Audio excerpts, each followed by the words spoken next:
G'day champions, I'm Jax, this is the Travelling Turner. Today we're going to venture to an abandoned mine shaft that was decommissioned in the 50s and we're going to turn something there. So let's go!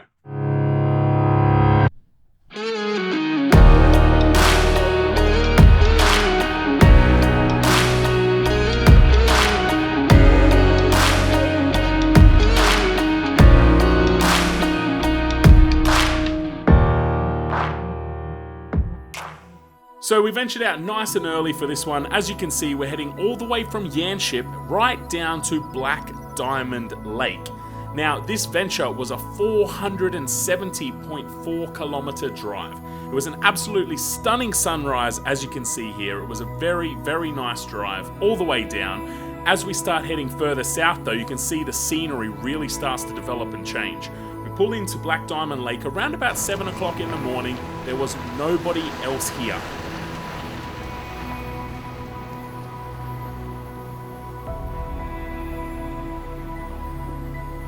Glassy green water was absolutely amazing, and this is produced by the limestone that is at the bottom of this quarry. So this area was a coal mine that was used in the 1940s and 50s. But since the mine was abandoned, the pit filled with groundwater, surface water and direct rainfall, creating a pit lake. Trees started to grow around the lake after it was abandoned, providing a picturesque backdrop.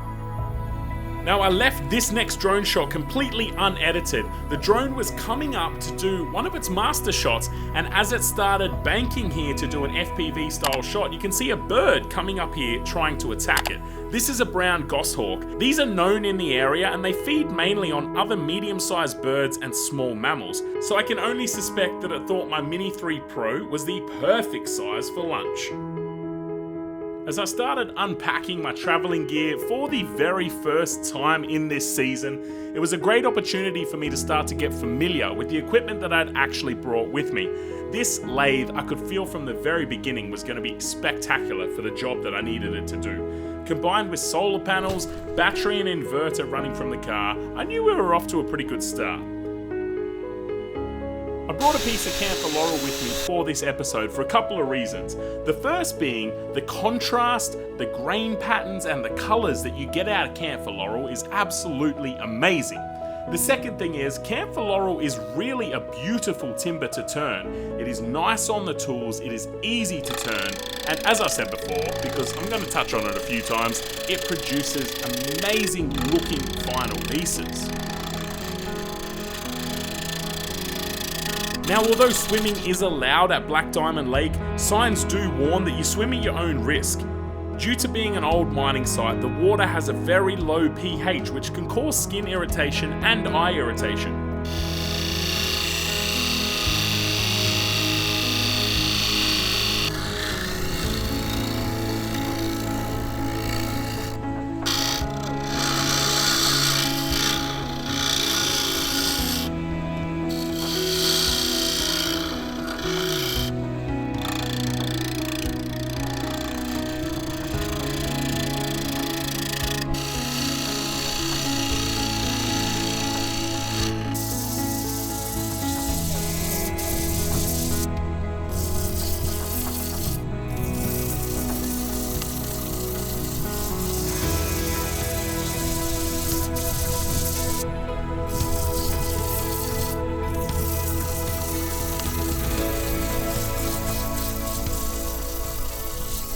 The actual depth of Black Diamond Lake is unknown, but it is thought to be very deep in places. The water is shallow right at the edge, but it gradually becomes deeper.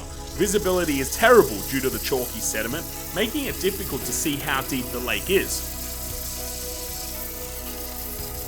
The intense colour of the water has become an Instagram sensation. Some days it can be an intense blue, and other days, like today, it can be a very intense green colour. A number of different factors contribute as to what colour the water is, and these can include things like weather and how stirred up the water is. For the absolute best viewing results though, I'm told you need to come down here when the sky is clear and it's a sunny day. Now, I've been working closely with Custom Creations ever since they brought out their first product, Custom Grit, which is what you see me using here. It is such a simple finish to use. You apply part 1 nice and liberally as you see me doing here. You buff it in, which is a nice and easy process. Work it right into that grain to get up to that 50,000 grit rated finish. You then take a nice clean part of the rag and you wipe off the excess by buffing it again. It really is that simple. You then move on and you can take step 2 and you follow the exact same process. You apply it liberally, you buff it in, and you wipe off any excess.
Alright, so I did make a silly mistake.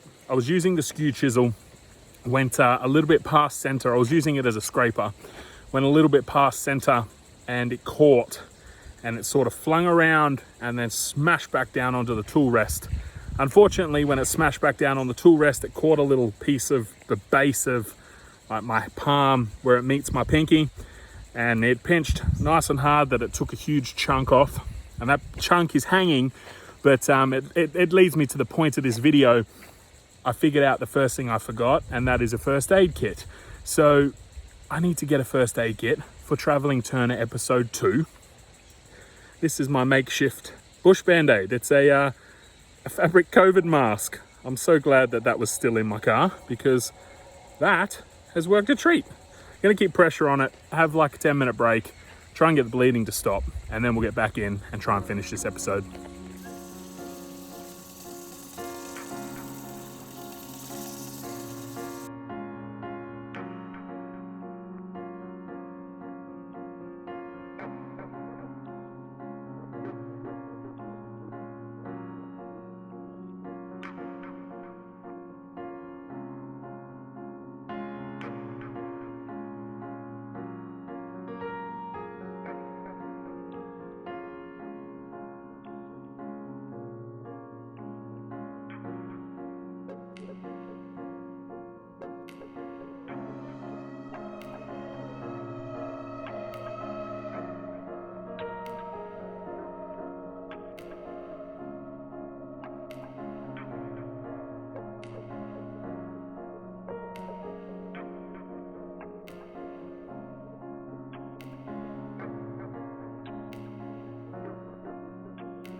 Well, you did well holding on to the friggin' car.